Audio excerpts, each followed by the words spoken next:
Hello everyone, welcome back to English Pod. My name is Marco. And I'm Erica. And today we're going to be bringing you another great sports lesson. Yes, this one is for all our hockey fans. I know we have a lot of listeners from Russia, so this is a very popular sport in Russia, Czech Republic. Yes, So, and Canada. And Canada, right? Very, very popular in Canada. It's our national game. Well, I guess because you guys have so much ice. I know, there's nothing else to do. Skiing and hockey. All right, so it's going to be a really fun lesson. We're going to have a lot of great vocabularies. So before we start in the dialogue, let's take a look at vocabulary preview. Vocabulary preview. Well, we have 3 words for you now. The first one, really simple, puck. Puck. Puck. Puck. P-U-C-K. Puck. So it's almost like duck, but with a P. Yes. And this is actually kind of like the ball that you use in hockey. But it's not a ball. But it's not a ball. It's flat. It's flat. And round. And round. So it looks like a disc. Kind of like a mini frisbee. Yes. And this is what the players do. This is what they chase this around. Chase it, yeah. right? So in basketball, you have a ball. In soccer, you have a ball. In hockey, you have a puck. Yep. Okay, our next word. Key game. A key game. A key game. So this word key, Important. it means important. Really right? important. Really important. Yep. So I can say a key game is a really important game. Exactly. You could also maybe say a key player. Key player is a really important player. Or even a key goal. A key goal. Okay. So let's take a look at our last word now. Finals. Finals. Finals. The finals. So the finals are the last games. That's right. And the winner of the finals wins the championship. Okay. For example, in the World Cup in soccer, there's only one game played in the finals. So after everyone gets eliminated, there's one game where the winner is the champion. Yes. Okay. So now we're ready to listen to our dialogue, and it's going to be a little bit faster than usual. Because it's a sports commentator, right? And it's exciting. And it's exciting, and there's a Yeah. lot of action. So don't worry about it. Listen to it, and then we'll come back and talk about some of the vocabulary.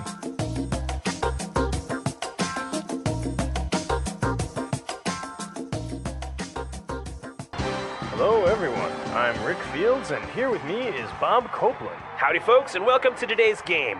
You know, Rick, today's a key game between Russia and Canada. As you know, the winner will move on to the finals. That's right, and it looks like we're just about ready to start the match. The ref is calling the players for the face-off, and here we go. The Russians win possession and immediately start up their attack. Fedorov gets checked hard into the boards. Maurice Richard has the puck now, and he passes it to center. He shoots! Wow, what a save by the goalie! All right, the puck is back in play now. Pavel Bure is on a breakaway. He is flying down the ice. The defenders can't keep up. Slap shot. He scored. What an amazing goal! All right, so the Canadians versus the Russians, huh? It reminds me of a classic game. Exactly, the classic match. Yep. So let's take a look at some of the vocabulary that we heard in the dialogue in Language Takeaway. Language takeaway. We have 5 phrases in language takeaway today. And the first one is face off. Face off. Face off. Face off.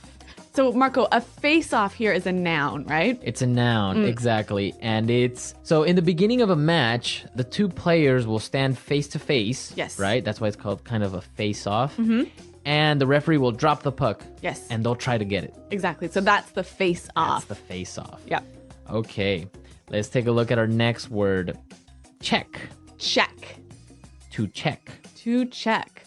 So an interesting verb here, hey? It's really interesting because it's different from the way that you would say check or revise, right? Yes. Yep.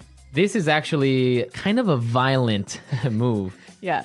So what do you do? So basically in hockey, you take your body and you hit another person with it. Okay, so to check someone is to hit them with your body. With your body, right. You can't use your arms or your legs or your hands. You can only hit them like with your shoulder or your hip. Yeah. Called a hip check. Okay.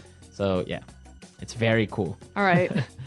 Our next word, goalie. Goalie. Goalie. Goalie. A goalie is a person. Right. And probably the bravest of Yeah. the hockey match. No kidding. So why don't you tell us what the goalie does? The goalie prevents the puck from coming in the net. From going into the goal, right? Yeah. So the goalie stops the other team from getting a goal. A goal. Yeah. Okay, so the goalie prevents the goals. All right, very interesting.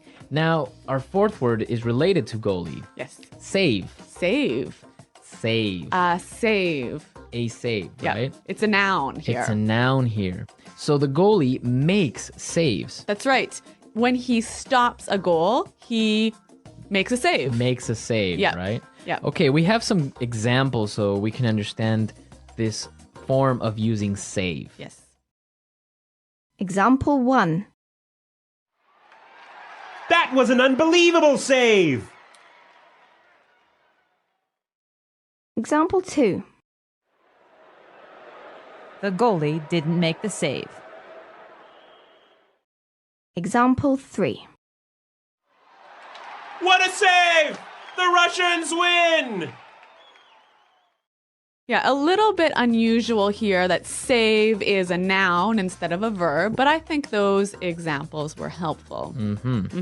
Now let's take a look at our last word. Breakaway. Breakaway. Breakaway. A breakaway. Okay, so you have two words there that we know already. Break, Yes. right? And away. Yeah.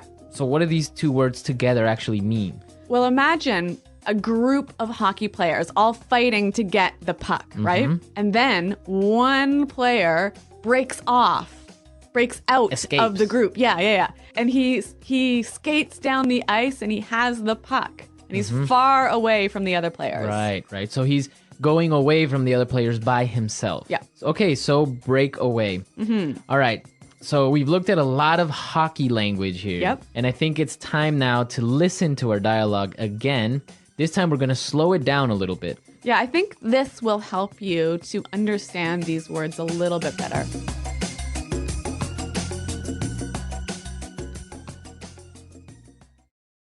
Hello, everyone. I'm Rick Fields, and here with me is Bob Copeland. Howdy, folks, and welcome to today's game. You know, Rick, today is a key game between Russia and Canada. As you know, the winner will move on to the finals. That's right, and it looks like we're just about ready to start the match. The ref is calling the players for the face-off. And here we go. The Russians win possession and immediately set up their attack. Fedorov gets checked hard into the boards. Maurice Richard has the puck now and passes it to the center. He shoots. Wow, what a save by the goalie! All right, the puck is back in play now. Pavel Bure is on a breakaway. He is flying down the ice. The defenders can't keep up. Slap shot. He scores. What an amazing goal!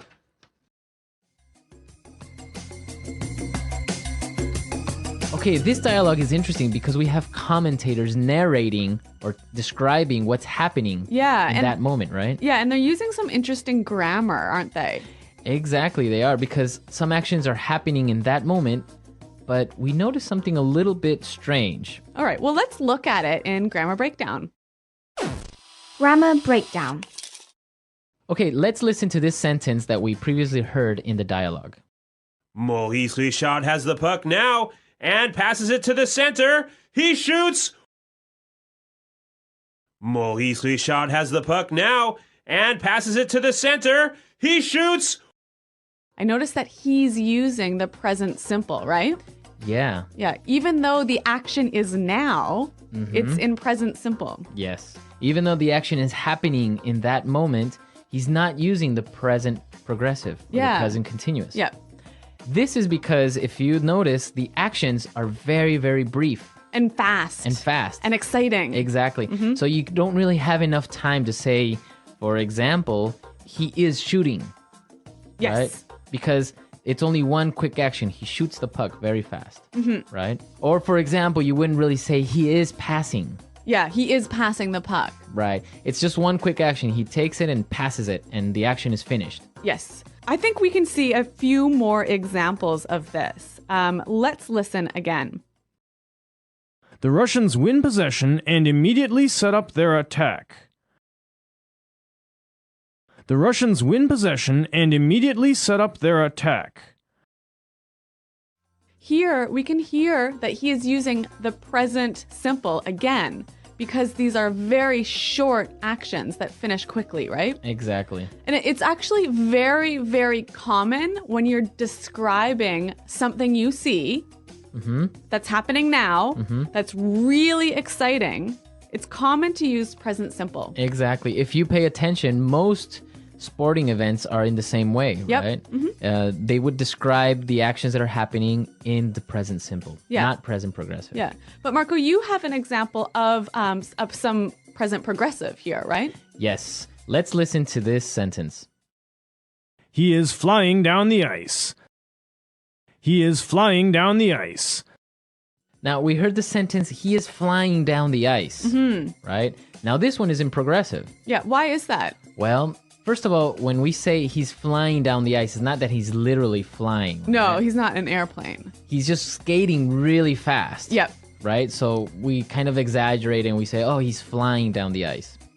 But he's actually skating. So this is a progressive action. So he is doing it. It's happening for more than 1 second. Yeah, exactly. So that's why we would say he is flying down the ice instead of he flies down the ice. Yes. Right? Yep. Unless it was like really, really, really fast. Yeah.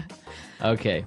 Okay, so here we see that sometimes in English, we do use present simple to talk about what's happening now, right?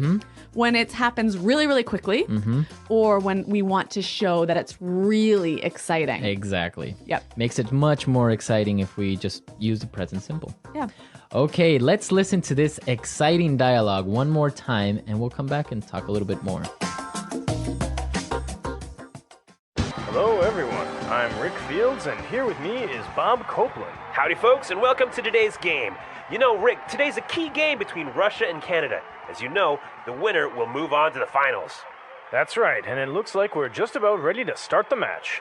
The ref is calling the players for the face-off, and here we go. The Russians win possession and immediately start up their attack. Fedorov gets checked hard into the boards.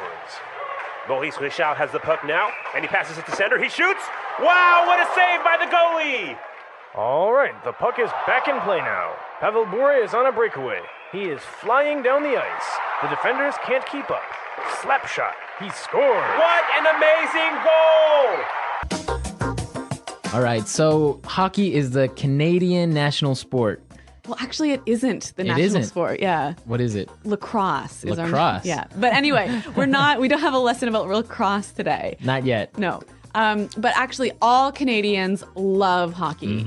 Like, we start playing hockey when we're about 2 years old. Yeah, I've heard that. Yeah. I've heard that some Canadian children learn how to skate before they learn how to walk. It's totally common.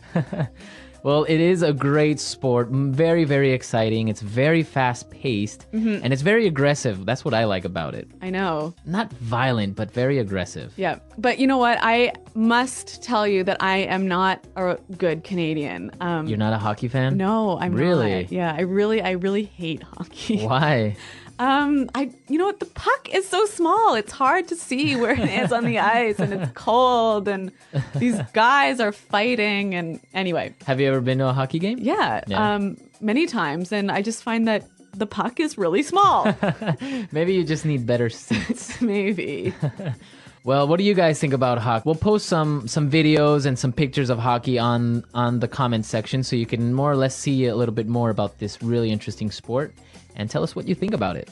Yeah, so visit our website, englishpod.com, and you'll find some interesting stuff about hockey, right? Exactly. And also lots of other great lessons. Exactly. And also, if you have any questions or doubts about the lesson, you can leave your questions on the site. All right, we're out of time. We'll see you guys next time. Thanks for listening, and goodbye.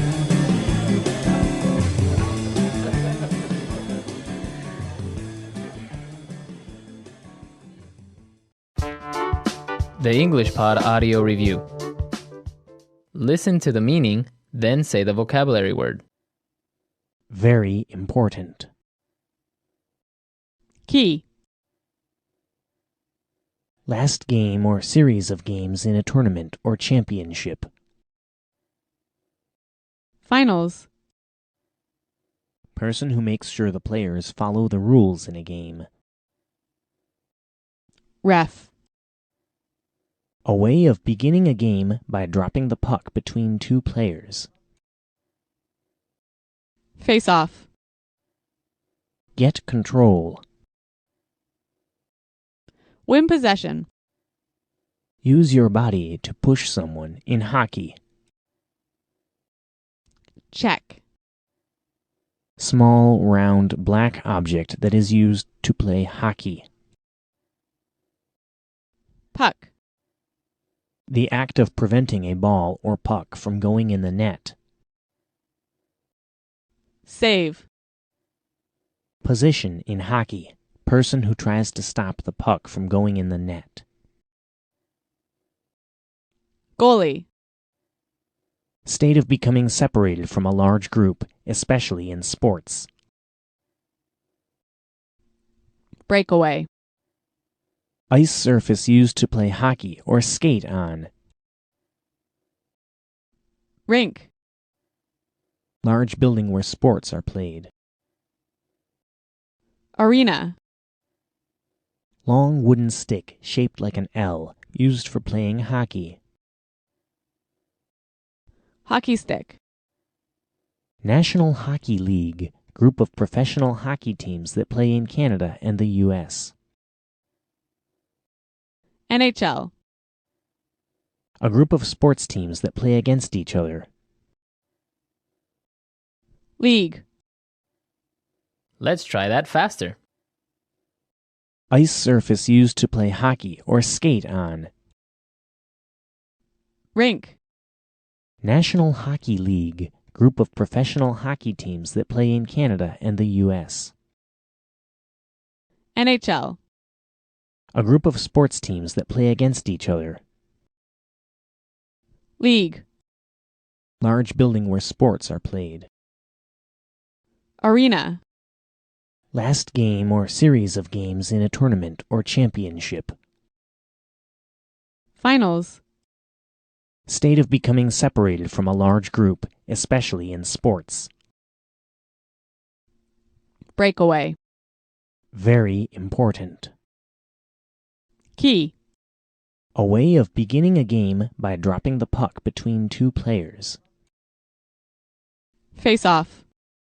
The act of preventing a ball or puck from going in the net. Save. Get control. Win possession. Small, round, black object that is used to play hockey. Puck. Long wooden stick shaped like an L, used for playing hockey. Hockey stick. Person who makes sure the players follow the rules in a game. Ref. Use your body to push someone in hockey. Check. Position in hockey. Person who tries to stop the puck from going in the net. Goalie. Now say the word and hear it in a sentence. Finals. We lost the game in the finals. It was so disappointing. Finals. Do you think the Oilers will make it to the finals? Finals. My team didn't make it to the finals. Check. Smith got checked right into the boards. Check. That was the hardest check I've ever seen. Check. Checking is what makes hockey so much fun. Puck. Van Ryn has the puck and he's skating towards center ice. Puck. The puck is flying towards the net. Puck. I can't see the puck. Goalie. When I play hockey, I like to play goalie. Goalie. We lost because we have a terrible goalie. Goalie. The Canadians have a new goalie this year. Save. That was an unbelievable save. Save. The goalie didn't make the save. Save. What a save! The Russians win.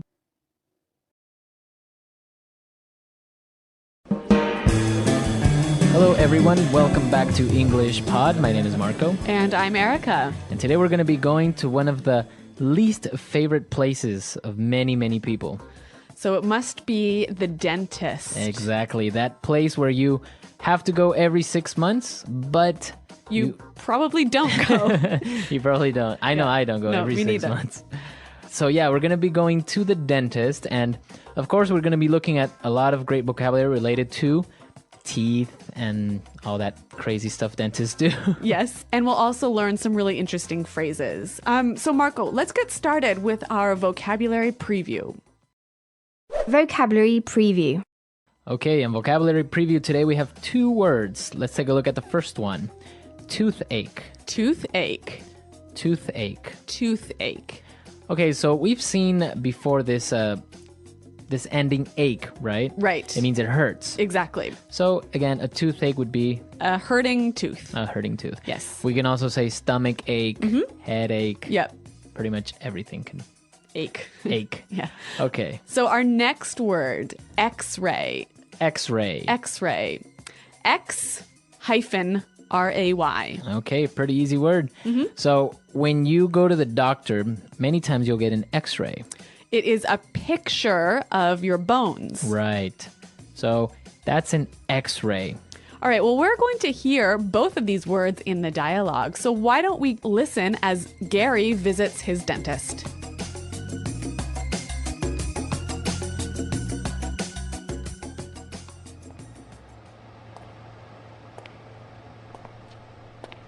Hey, Gary. Great to see you again.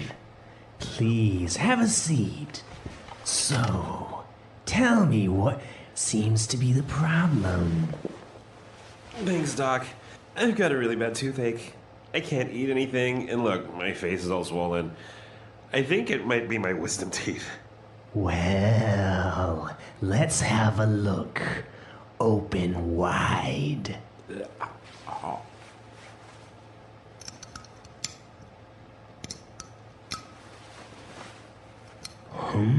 This doesn't look good.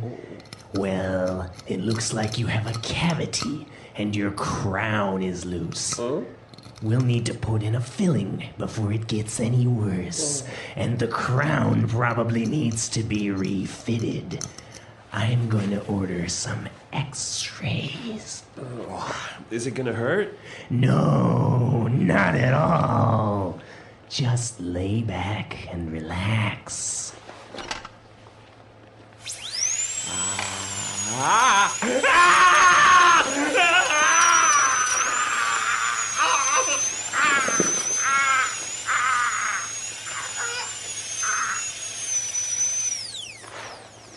Okay, spit. Okay, that always happens. The dentist says, no, it's not going to hurt. Don't worry about it. But it always hurts much more than he says. Exactly. So in this dialogue, we saw some interesting words when the dentist was describing what problems Gary had. Yes. So why don't we look at those now in language takeaway? Language takeaway. All right, let's take a look at our first word. So Gary said that his face was all swollen. Swollen. Swollen. Swollen.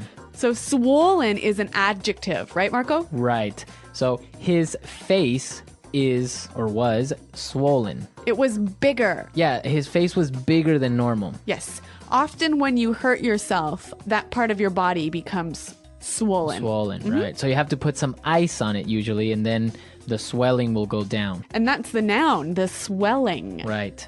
The swelling. And, well, the verb to swell. All right, 3 words for the price of 1. So let's listen to some examples of how we would use the swelling, swollen, and to swell. Example 1. My nose is swollen. It's the size of a football. Example 2. Put some ice on your foot and the swelling will go down. Example 3. I got bitten by a spider and my hand is swelling up. All right, so Gary's face was swollen and he thought that it was his wisdom teeth. Wisdom teeth. Wisdom teeth. Okay, so this is interesting. Wisdom is like wise. Yeah, knowledge. Knowledge. Yeah. So these teeth, they're not knowledgeable, but they're called wisdom teeth. They're the teeth that grow last in your mouth, right? Right. They are the last teeth at the very end of your mouth. Yes, and usually you get them when you're about 20. And since they come out at this age, sometimes they interfere or they hurt a little bit, so you have to get them taken out. Yes. All right, wisdom teeth. Wisdom teeth. Okay, now for our next word and something that we all got as children. Cavity. Cavity. A cavity. A cavity. It's a hole in your tooth. A hole in your tooth. And it's caused by Too much sugar. too much sugar, right? Yeah.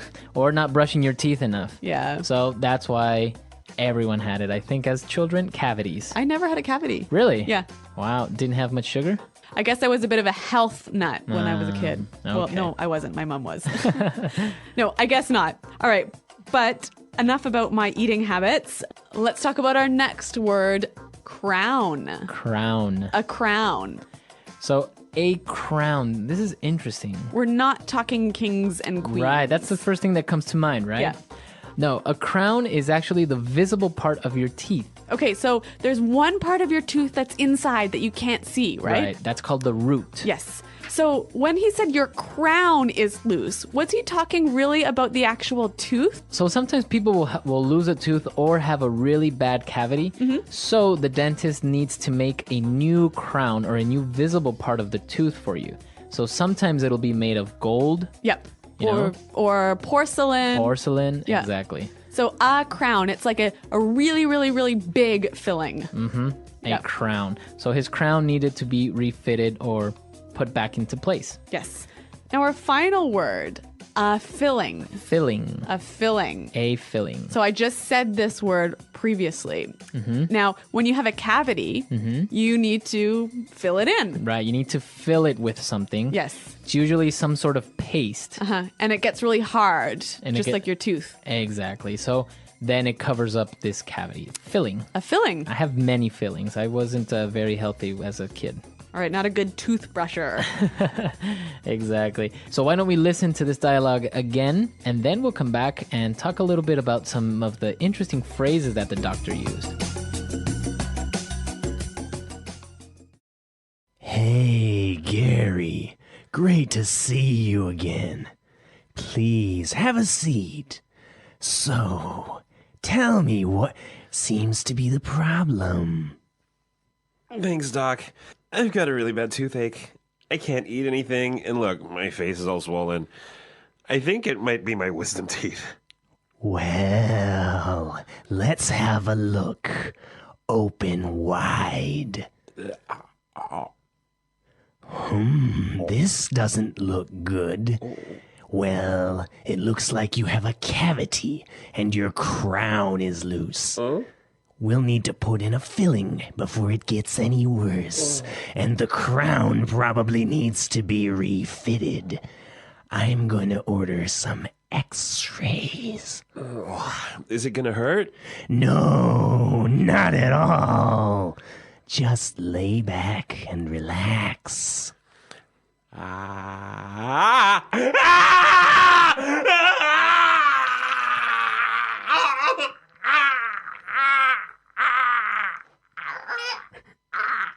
Okay, spit. Well, the dentist used 3 really interesting phrases, and I want to look at the first one. What seems to be the problem? What seems to be the problem? What seems to be the problem? Okay.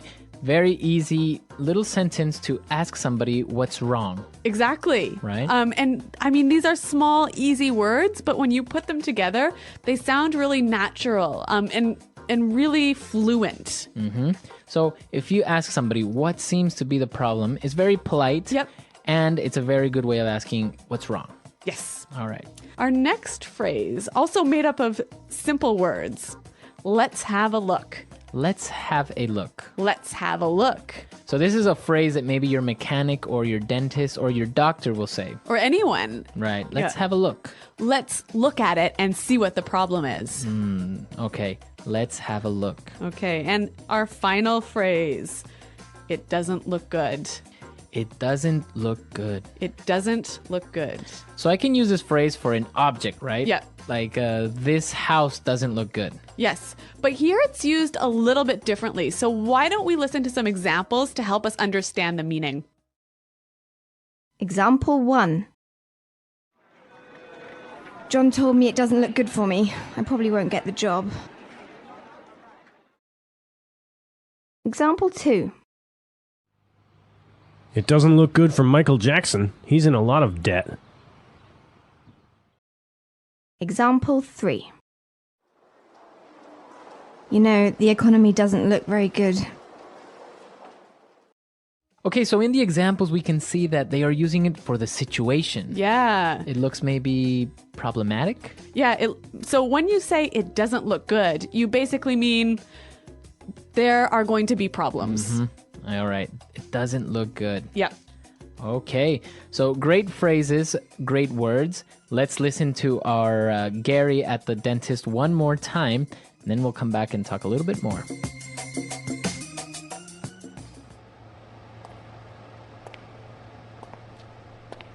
Hey, Gary. Great to see you again. Please, have a seat. So, tell me what seems to be the problem. Thanks, Doc. I've got a really bad toothache. I can't eat anything, and look, my face is all swollen. I think it might be my wisdom teeth. Well, let's have a look. Open wide.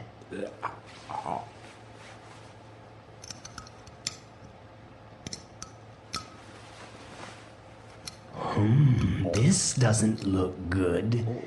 Well, it looks like you have a cavity and your crown is loose. We'll need to put in a filling before it gets any worse. And the crown probably needs to be refitted. I'm going to order some x-rays. Is it gonna hurt? No, not at all. Just lay back and relax.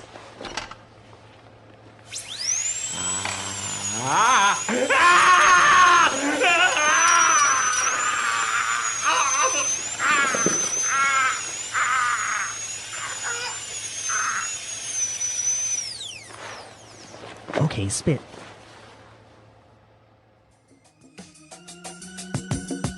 Well, Marco, speaking of dentists, have you ever had an experience like this where you spat out a tooth at the dentist? Well, nothing so serious as this, but actually recently when I was in Cambodia... Oh, right, you called us from Cambodia. Yeah. Well, our taxi driver offered us to have some local food. And he said, well, we're going to have dog. So that was interesting. Actually, it wasn't that bad. It was pretty good. But, you know, if you get around the fact that it's a dog. So what does this have to do with your teeth? I was eating it and I bit a bone that was hidden. Okay. And I chipped my tooth. So you broke part of your tooth. Yeah, like half of it, which I had already chipped before. So I had to go to the dentist. And so the dentist created a new crown with, not with gold or porcelain, actually with a paste. Oh. And then it becomes hard and it looks normal. It doesn't even look like I have a fake crown, so to say. But dentists can be really expensive. So how much did this cost? Well, this was for the bargain price of $10. $10. $10. That's how much it cost. So we should all go to Cambodia for dentistry. Yeah, because actually it was pretty good. He looked really young, though. I was kind of scared because when he walked in, he looked like he was 19. But I asked him his age, and he was like 30. Okay, well, you're very trusting. Yeah, so I imagine that you guys maybe have some dental experiences, so why don't you come to our website and tell us all about it? Yeah, visit us at englishpod.com and you can find lots more resources for learning English there. Well, guys, thanks for listening, and until next time, Bye. Bye.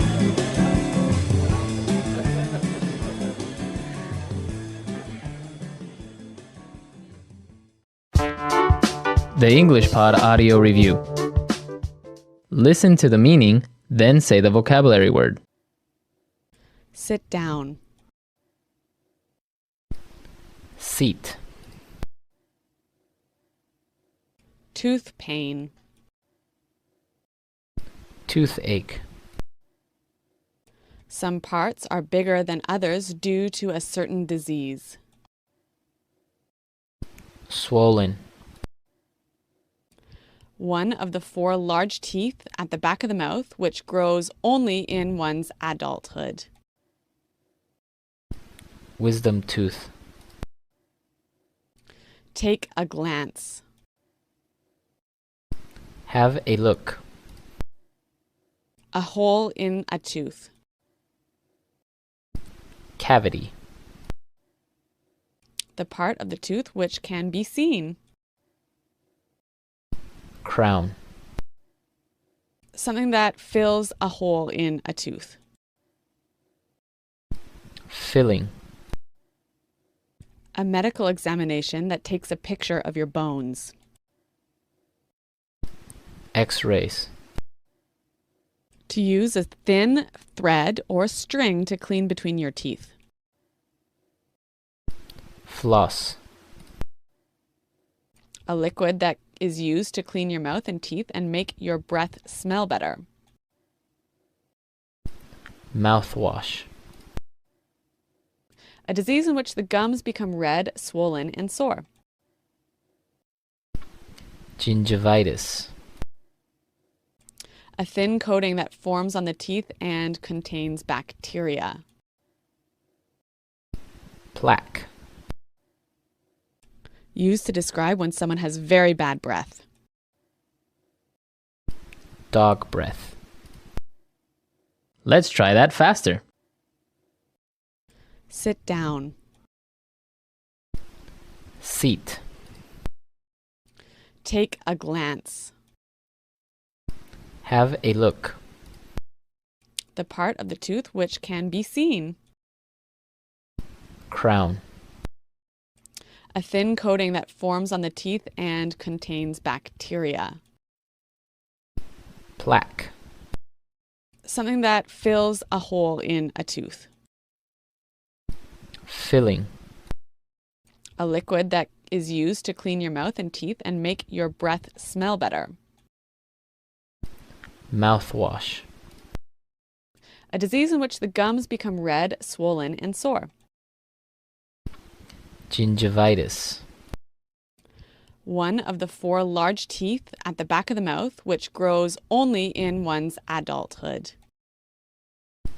Wisdom tooth. Used to describe when someone has very bad breath. Dog breath. Some parts are bigger than others due to a certain disease. Swollen.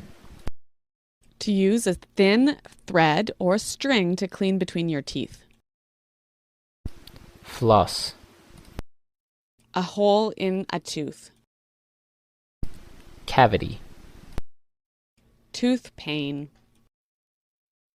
Toothache. A medical examination that takes a picture of your bones. X-rays. Now say the word and hear it in a sentence.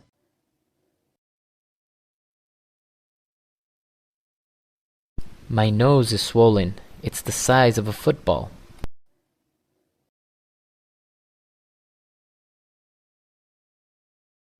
Put some ice on your foot and the swelling will go down.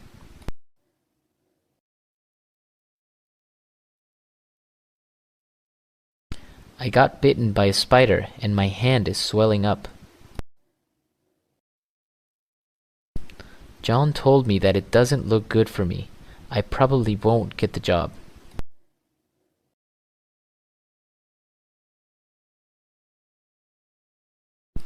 It doesn't look good for Michael Jackson. He's in a lot of debt.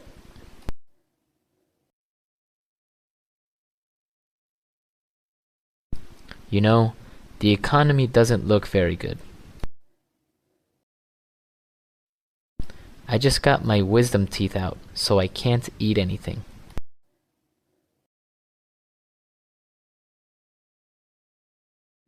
You're going to have to get your wisdom teeth pulled.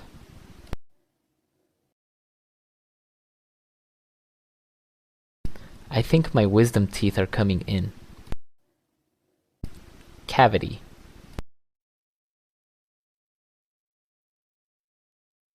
My tooth is really hurting. I think I have a cavity. Cavity. If you don't brush your teeth, you'll get cavities. Cavity.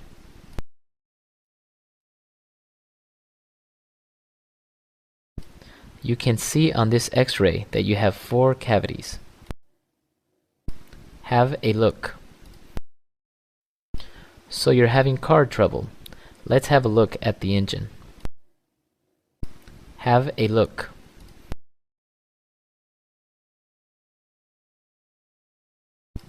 Let's have a look at your computer and see what the problem is. Have a look. Let me have a look at your report.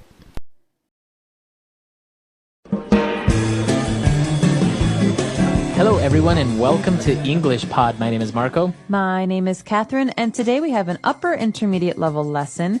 It's kind of bitter, it's a little bit sad, but it's also kind of sweet.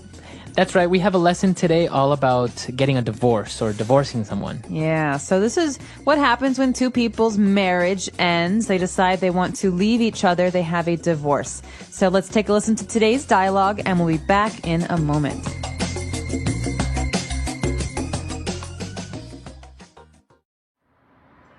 Joanne, let's not make this divorce any more acrimonious than it already is, okay? Let's just get down to business and start dividing this stuff up fairly so we can go our separate ways, alright? Fine with me. I just want to get this over with. It's important we make a clean break. I should have signed a prenup. What was that? Nothing. Anyway, you're right. There's no reason this has to be nasty. My lawyer tells me that you've accepted our alimony proposal and the division of property, as well as the custody agreement. I keep the cat and you get the dog. So that's done. Finally. Well, let's not go there, Joanne.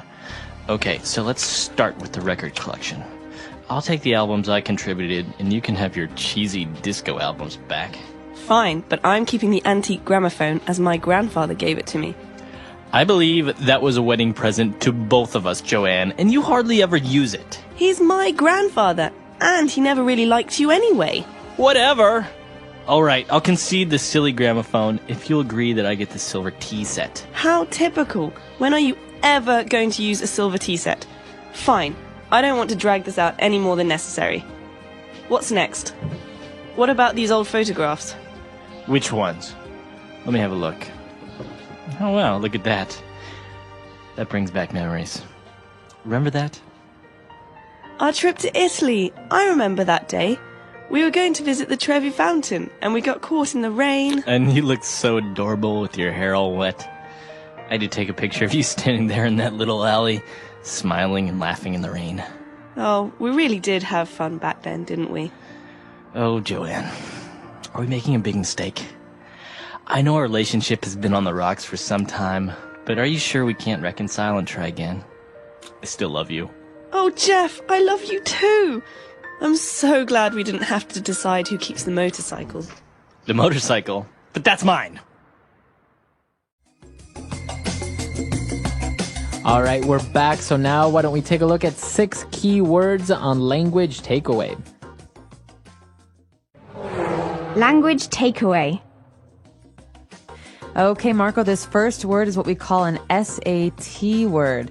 That means it's very difficult. It's so hard that many high school students in America study it before they go to college. Mm-hmm.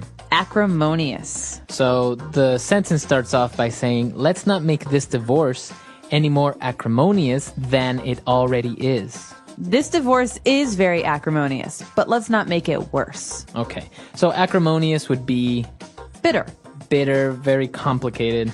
hard. So people emotional about it. You know, people, Joanne and Jeff, are getting a divorce. They're very angry at each other. So they're not having a peaceful divorce. This is the opposite. It's very bitter. It's very angry. Can you say this test is very acrimonious? No. Usually relationships are acrimonious. Okay. For example, ever since they had that big fight, Jeff and Joanne's relationship has been very acrimonious. Okay.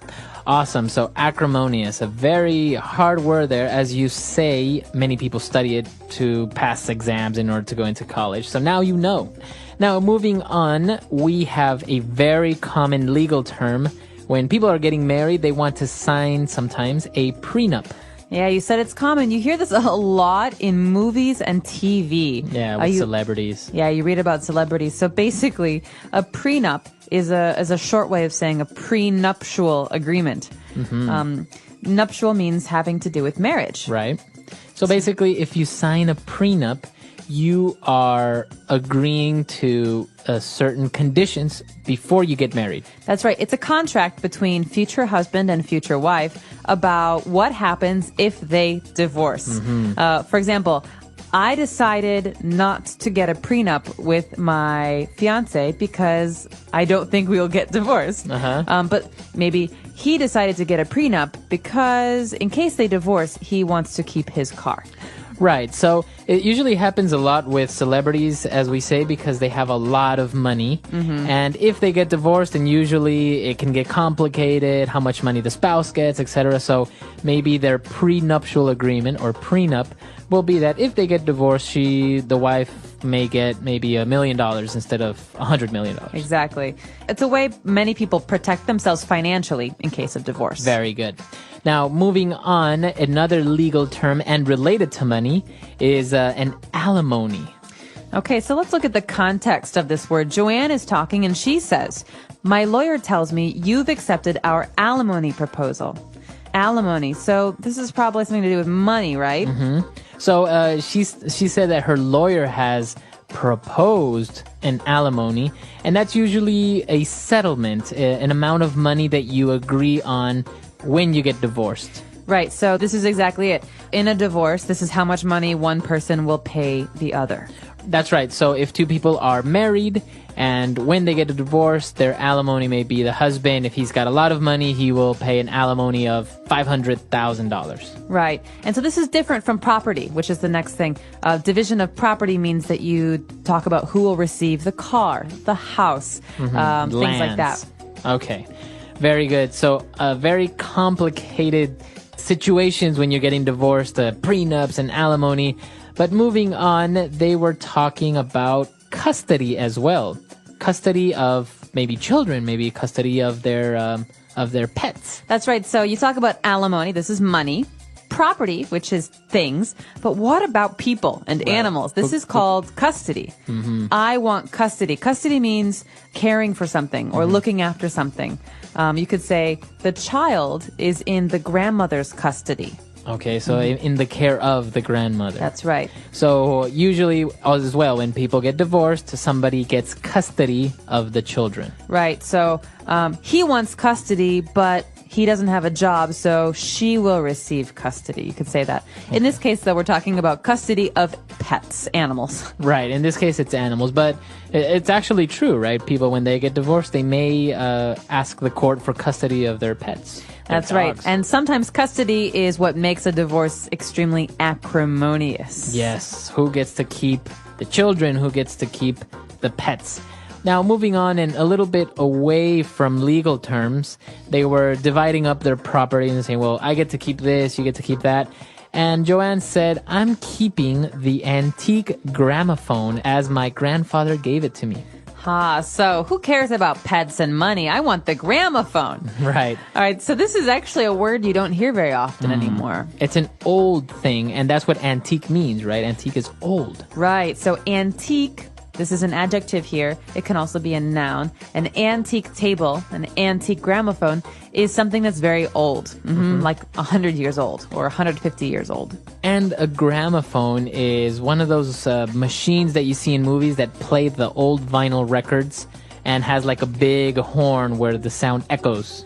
That's right. So in the 19th century, early 20th century, people didn't have CDs or MP3s or iPods. This is how they listened to music. So you usually have a hand crank. You have to turn the machine, and then the music will play, and you can dance and do whatever. Right. So that's a gramophone. Now moving on to our last word, Jeff said, you know what? Okay, fine. Keep the gramophone. All right. I'll concede the silly gramophone. So to concede. To concede means to give up an argument. Okay, so you give up, you give in, you say, all right, take it. That's exactly right. So in this case, the argument is who will receive the gramophone. Mm-hmm. They fight, they argue, and finally, Jeff says, I concede. Okay, I give up. You take it. And is it only for things, or can you also concede someone you say somebody is right? You can say that, or an election. For example, there are two people who want to be president, and the vote is counted, and it's not clear who the president is, and one person says, fine, I concede. That means I give up, you win. Okay, very good. So to concede. Mm-hmm. All right, 6 key words there. They're very interesting, especially the legal terms. Very common, and it's very common, and it's very useful for you to know next time you're watching maybe a movie or something related to this topic. Hopefully not the next time you're getting divorced. Right. Let's move on now to 4 key phrases that we have for everyone on Fluency Builder. Fluency Builder. Marco, let's get this over with. I'm tired. I want to go home. Let's get it over with. Come on, let's just do it and get it over with. All right, so this is our first phrase in Fluency Builder. To get this over with, or to get it over with. Okay, so let's take that as a phrase. And to get something over with means let's just finish it quickly. Let's stop delaying. That's right. This is a way to ask to finish something quickly or to stop something. So, for example, I have to go to the dentist later. Maybe I really don't want to go. I'll say to myself, let me just get this over with, and once it's done, I don't have to worry about it. Mm-hmm. Or maybe you have homework to do, and instead of doing it later, you're just like, okay, I'm going to do it now and just get it over with. All right, to get over with, to get something over with. Okay.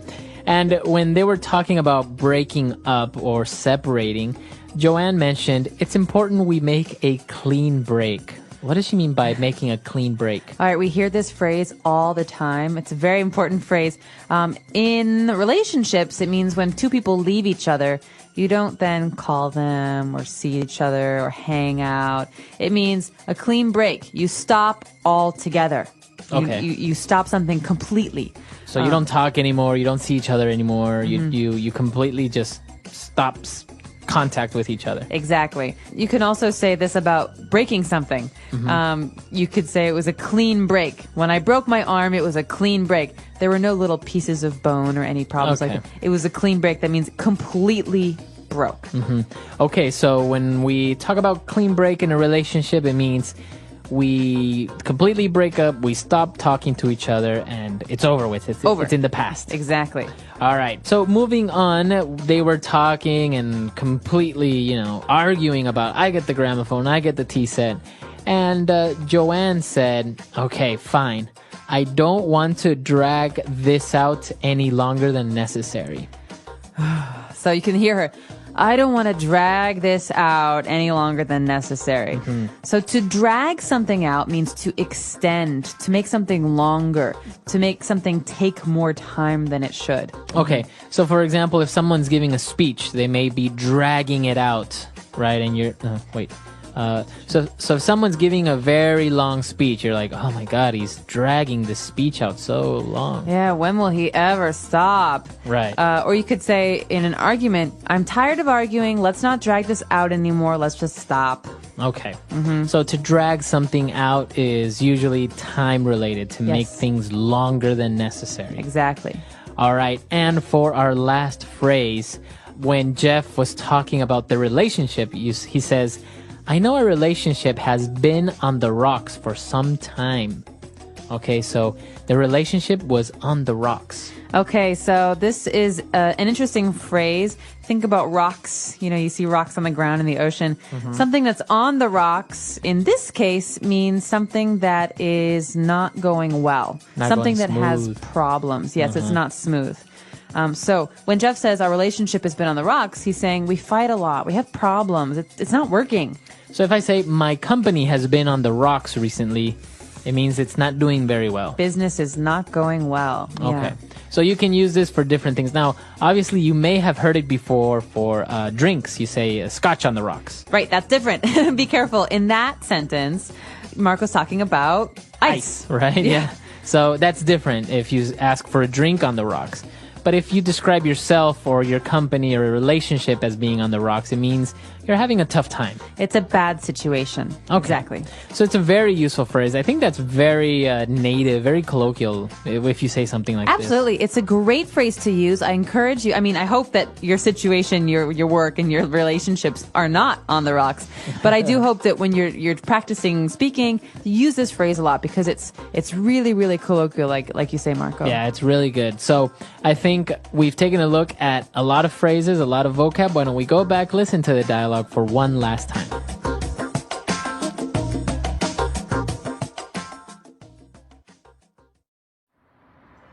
Joanne, let's not make this divorce any more acrimonious than it already is, okay? Let's just get down to business and start dividing this stuff up fairly so we can go our separate ways, all right? Fine with me. I just want to get this over with. It's important we make a clean break. I should have signed a prenup. What was that? Nothing. Anyway, you're right. There's no reason this has to be nasty. My lawyer tells me that you've accepted our alimony proposal and the division of property, as well as the custody agreement. I keep the cat and you get the dog. So that's done. Finally. Well, let's not go there, Joanne. Okay, so let's start with the record collection. I'll take the albums I contributed, and you can have your cheesy disco albums back. Fine, but I'm keeping the antique gramophone as my grandfather gave it to me. I believe that was a wedding present to both of us, Joanne, and you hardly ever use it. He's my grandfather, and he never really liked you anyway. Whatever. All right, I'll concede the silly gramophone if you'll agree that I get the silver tea set. How typical. When are you ever going to use a silver tea set? Fine. I don't want to drag this out any more than necessary. What's next? What about these old photographs? Which ones? Let me have a look. Oh, wow, look at that. That brings back memories. Remember that? Our trip to Italy. I remember that day. We were going to visit the Trevi Fountain, and we got caught in the rain. And you looked so adorable with your hair all wet. I had to take a picture of you standing there in that little alley, smiling and laughing in the rain. Oh, we really did have fun back then, didn't we? Oh, Joanne, are we making a big mistake? I know our relationship has been on the rocks for some time, but are you sure we can't reconcile and try again? I still love you. Oh, Jeff, I love you too. I'm so glad we didn't have to decide who keeps the motorcycle. The motorcycle? But that's mine!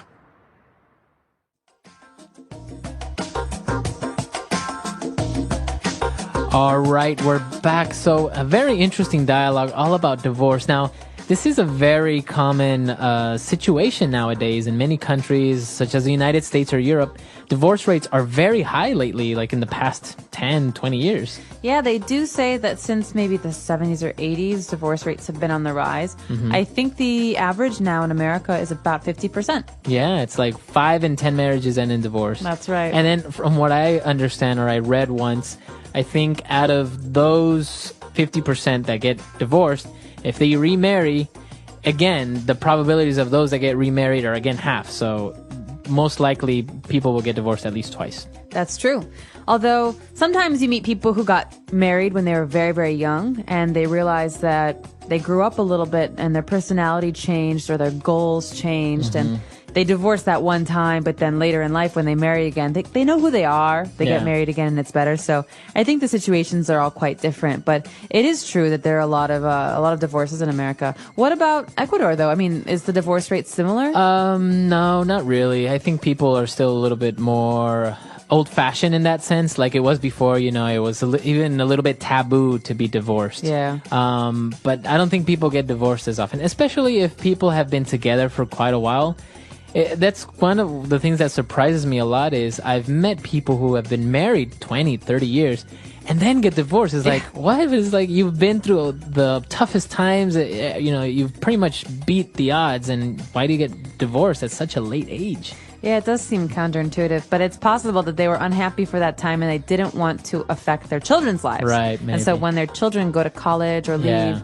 they say, okay, now I can, make a big decision. I know in countries, for example, such as Chile, divorce is still illegal. I think in the Philippines as well. Really? Yeah, it's still illegal to get divorced. Is that because they're very religious countries? I know Chile is not really that religious. I don't know what it is exactly by law, but a lot of people, I think it may be legal now. I can't really remember very well. I think one of our Chilean listeners can help us out here. But I know a lot of people used to annul their marriages because of this. I see. So they would be like, oh, I put the wrong address. So no, this marriage is not valid. Right. Or stuff I like spelled that. my name wrong. Yeah. So- Interesting. Well, I'd be curious to know, as you said, whether any of our Chilean friends know more about this, or for the rest of you, in your country, is divorce common? Is it uncommon? Are there laws that prohibit or that allow divorce? Let us know on our website, englishpod.com. All right, we'll see you guys there. Bye. Bye.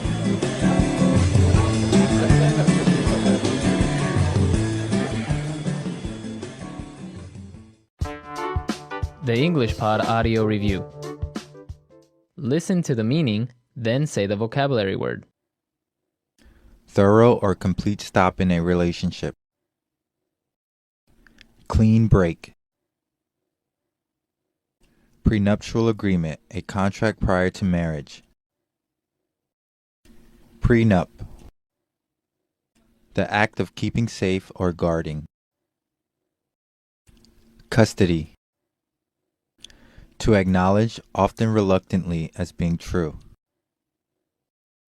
Concede. Proceed for an extended period of time. Drag this out.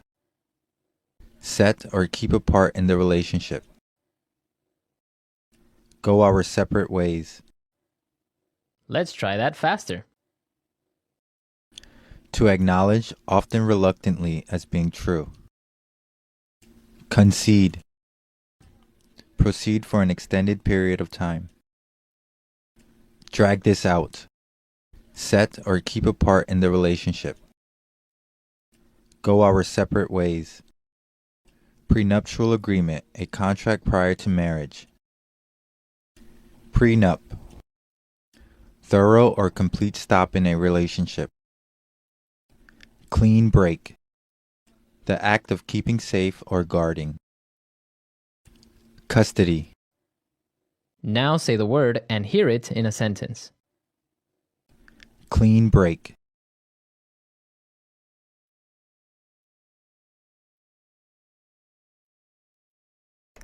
I don't care if he wants to keep the house and the car. I just want a divorce and a clean break so I never have to see him again. Clean break.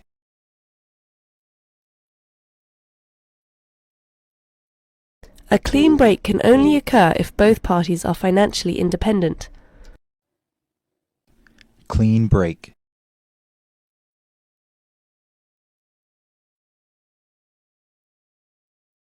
You're not able to divorce with a clean break at the moment because your husband can't work and needs financial support. Go our separate ways. I think it is better if we go our separate ways. Go our separate ways.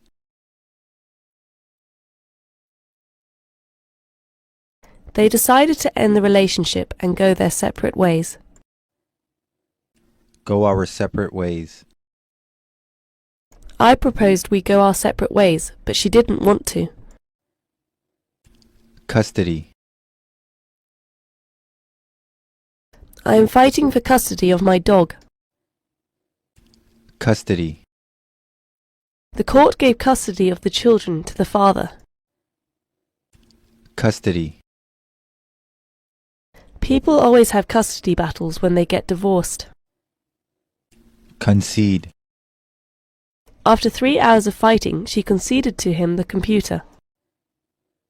Concede. I find it hard to concede when people are right. Concede.